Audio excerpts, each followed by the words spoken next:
दख्खनचा राजा श्री ज्योतिबा, प्रलयंकारी प्रकटीकरणाची महागाथा। मित्रांनो, आज आपण एका अशा प्रलयंकारी आणि महातेजस्वी देवाच्या प्रकटीकरणाची कथा ऐकणार आहोत, ज्याच्या एका हुंकाराने साक्षात मृत्यूही थरथरतो। ही कथा आहे अठराबगड जातींचे सर्वोच्च श्रद्धास्थान, साक्षात शिवविष्णू आणि ब्रह्मा यांचा प्रलयंकारी अवतार श्री केदारलिंग ज्योतिबा यांची। ही कथा सुरू होते हजारो वर्षांपूर्वीच्या प्राचीन काळी। तेव्हाचे कोल्हापूर म्हणजेच करवीर नगरी ही साक्षात कैलासाचा जमिनीवरचा तुकडा होती। महालक्ष्मी अंबाबाईच्या पदस्पर्शाने पुनीत झालेली ही भूमी अत्यंत पवित्र होती। पण नियतीचा खेळ वेगळाच असतो। पाताळाच्या गर्तेतून कोल्हासूर, रत्नासूर आणि रक्तभोज या 3 महाभयंकर राक्षसांचा जन्म झाला। त्यांच्या पापातून त्रैलोक्यात हाहाकार माजला। जेव्हा अन्यायाचा अतिरेक झाला तेव्हा आदिशक्ती महालक्ष्मीने रौद्ररूप धारण केले आणि कोल्हासुराचा वध केला। परंतु उरलेल्या रत्नासूर आणि रक्तभोज या मायावी राक्षसांनी गनिमी काव्याने करवीर नगरीला वेढा घातला।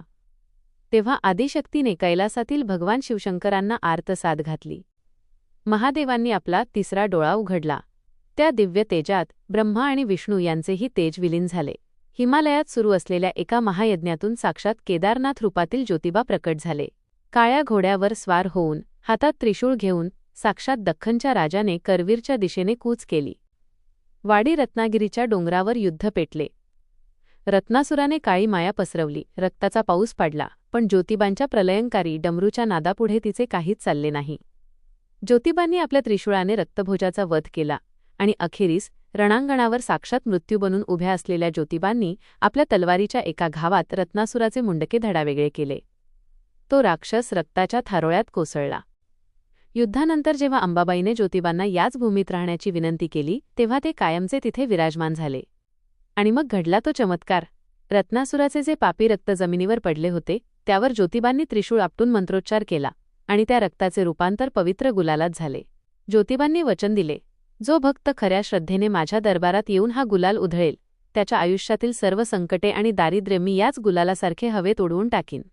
मित्रांनो, दख्खनच्या राजा श्री ज्योतिबांची ही अद्भुत गाथा तुम्हाला कशी वाटली?